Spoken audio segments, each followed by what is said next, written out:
So nice, soft breath in, eyes closed, coming back into that place of heart awareness. Opening it up like a beautiful flower and letting the petals just rest in your chest in a lovely position of gratitude and receptivity. The messages, the teachings, and the love that is shared from all of us in this family of light. Today and every day we have this opportunity to give and receive love, to learn a new program that brings compassion to our awareness so that we are the change on the planet that we've been waiting for.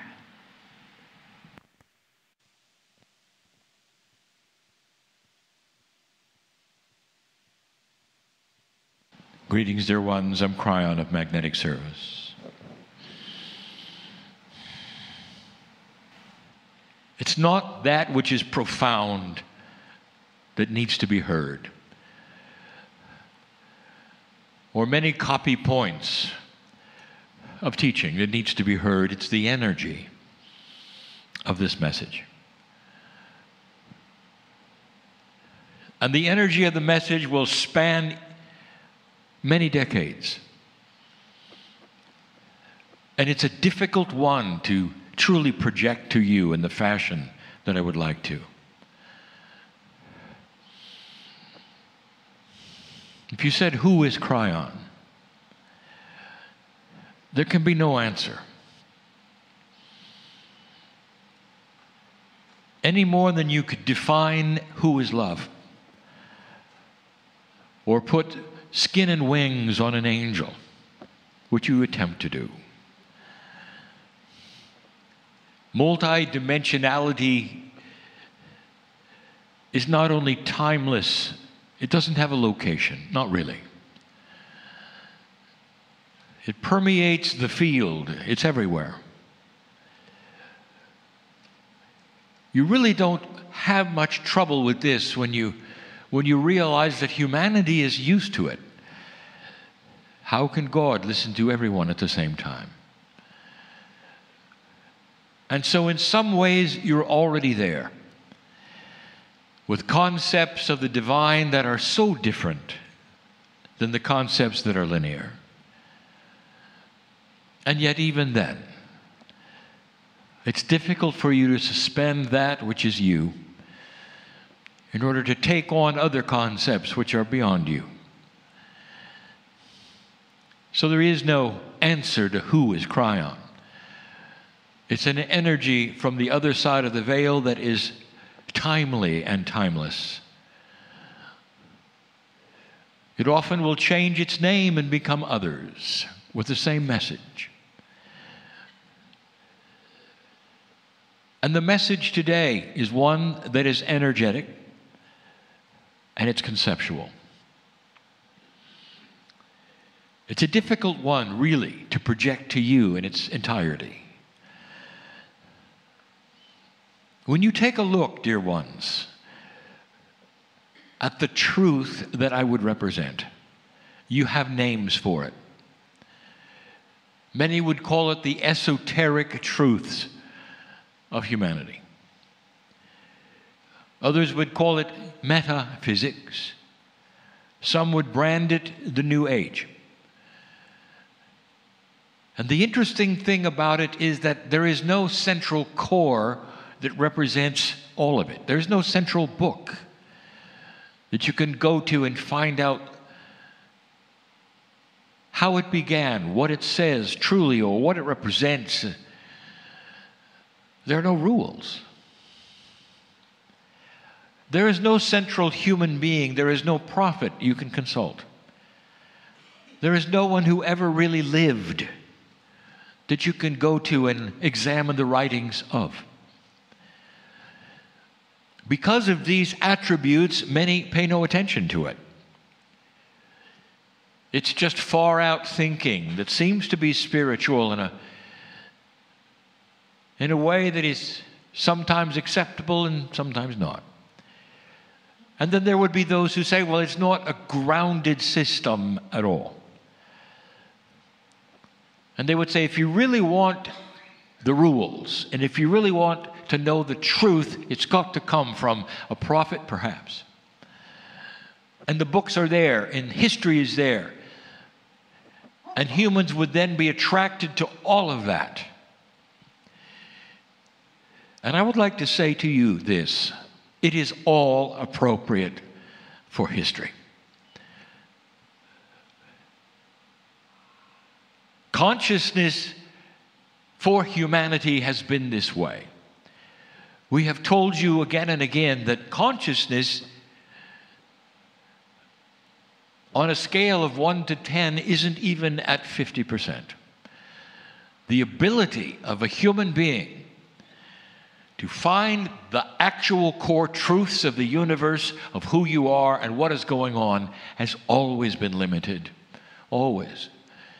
And that is something you have done to yourselves through history and free choice. You've always had free choice. And so in that state, how does one show you love? How can one show you concepts which are really beyond what you're ready for? And the answer is prophets. And they've come and they've gone on this planet and they've performed and they've loved humanity.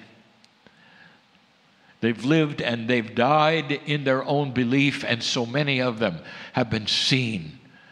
And they've written books and there's been history, and they all show the incredible love of God. In that there is no mistake and there's no right or wrong, because the love of God is at pure in any of those and can be as it is with you. It's inappropriate to tear anyone out of any spiritual system that features the love of God. And that is not why I exist or you. But there's a bigger story. A much bigger story that adds unto what the prophets have given you. Every prophet who walked this planet knew what I'm telling you now. And it's what human beings did to that information that you see today in spiritual systems. But these spiritual systems all carry a core of love. First channel I gave you, in this room, this weekend, talked about the masters of the earth coming together and holding hands and saying love is love. And the doctrines that surround them are man-made. That if you ask what was the doctrine of the masters, each and every one, they would say the oneness of all things. The love of God permeates, does not judge, and forgives. That it's built to be commensurate with the magnificence of the consciousness of every human. That every single human being has a piece of a master inside. That's the design. Much of the information, way too elegant, way too soon. And you get to see the results of that. Even in these messages of love and mastery, humans have taken them, isolated them, and they've made others wrong because they didn't love correctly.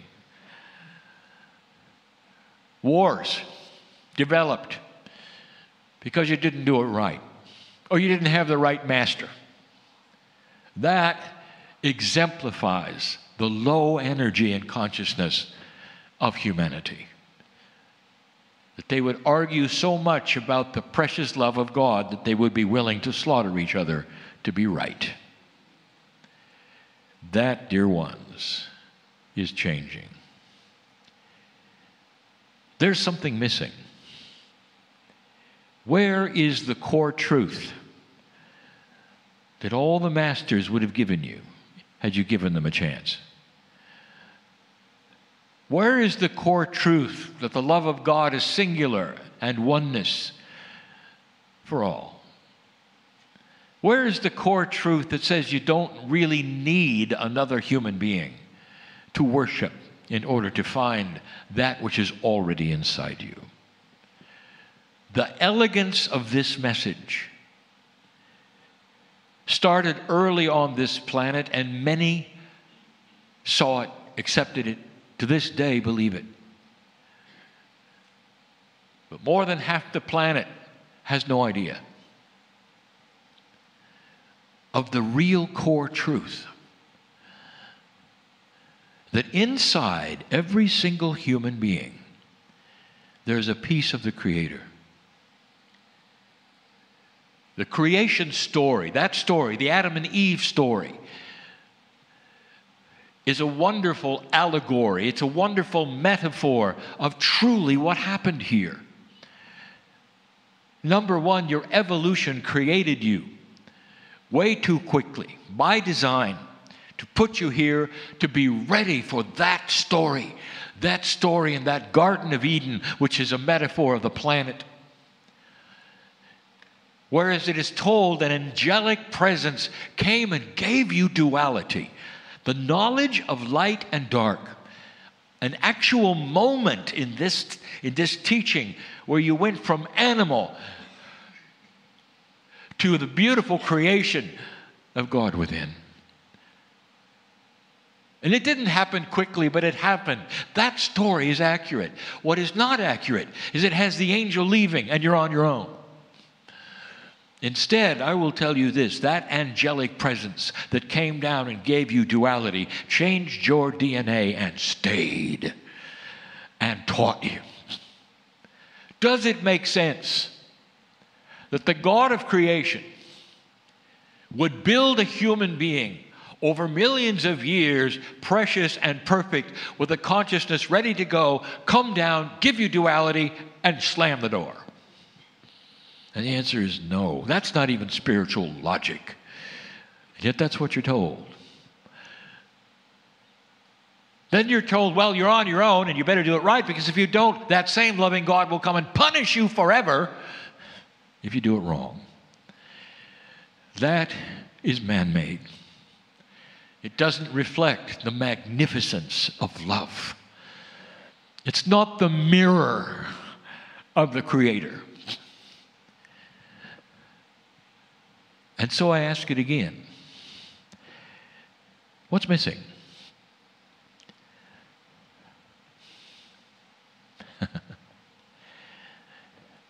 Right where you're sitting right now, I want to take you back in time. Let's go back a few decades.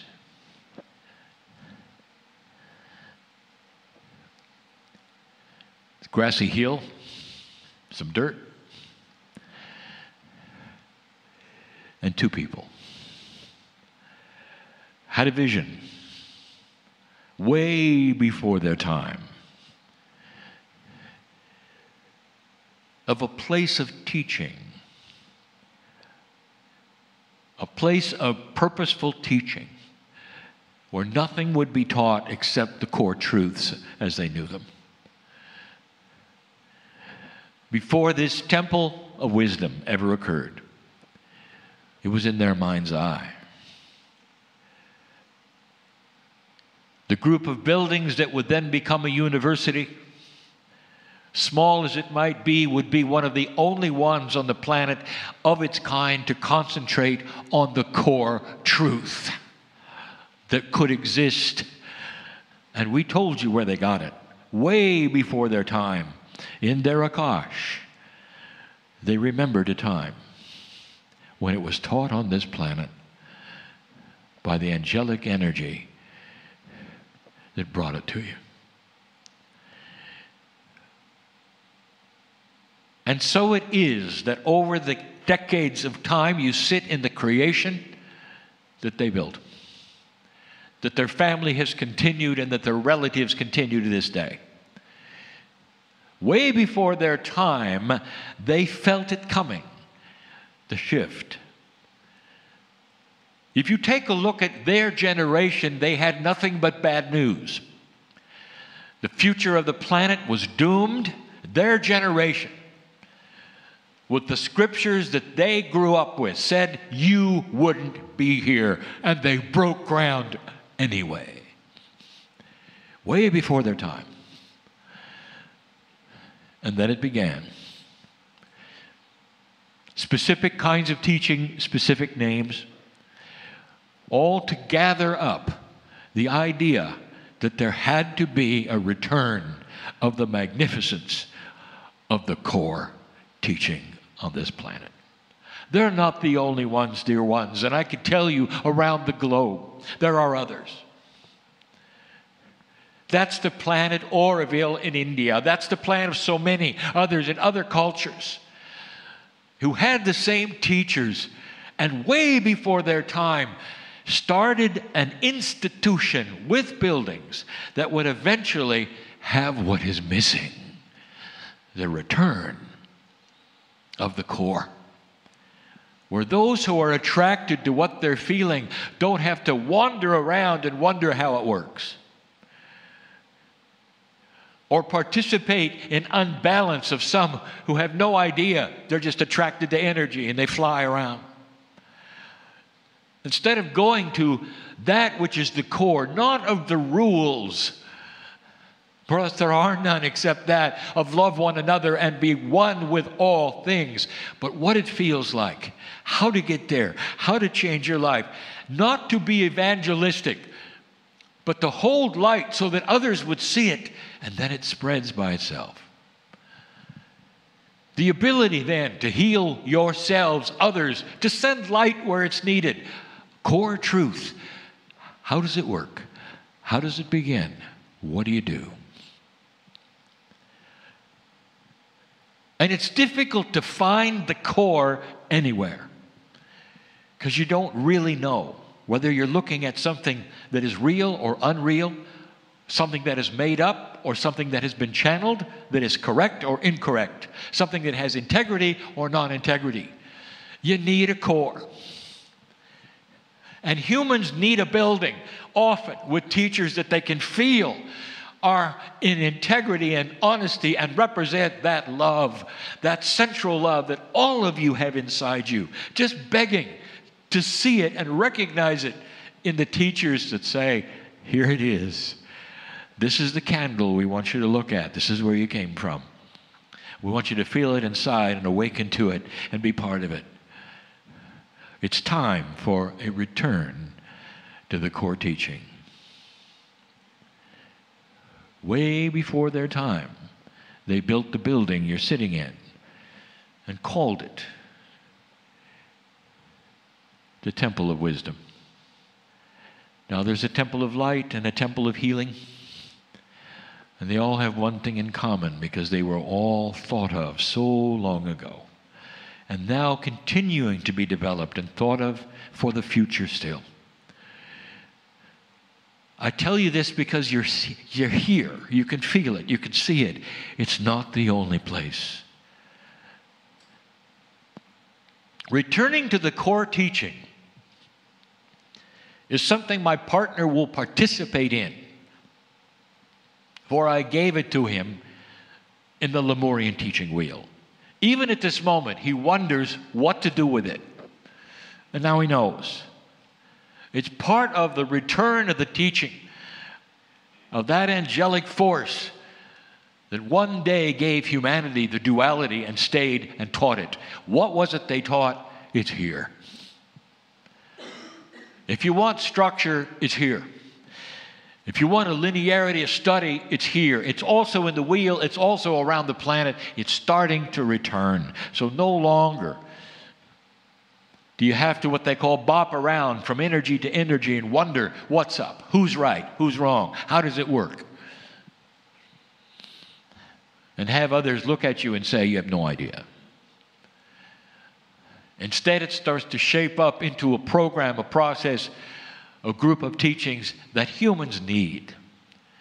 that becomes more linear than not and yet speaks of multidimensional things and centers around one thing, not a prophet, but the human being.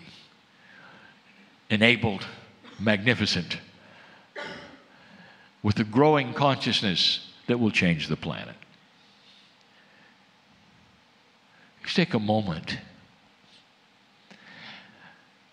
and to celebrate those who had that vision before they had the children that are here, when they were young and fresh and filled with truth and manifested it perfectly. Now that's beautiful. So again, we celebrate and honor the place you're in, but then we tell you there's a greater purpose here. All over the planet, a return to the core teaching that makes sense. It doesn't float around. That's balanced and grounded in light. That's the message in this place, this day, in 2018. And so it is.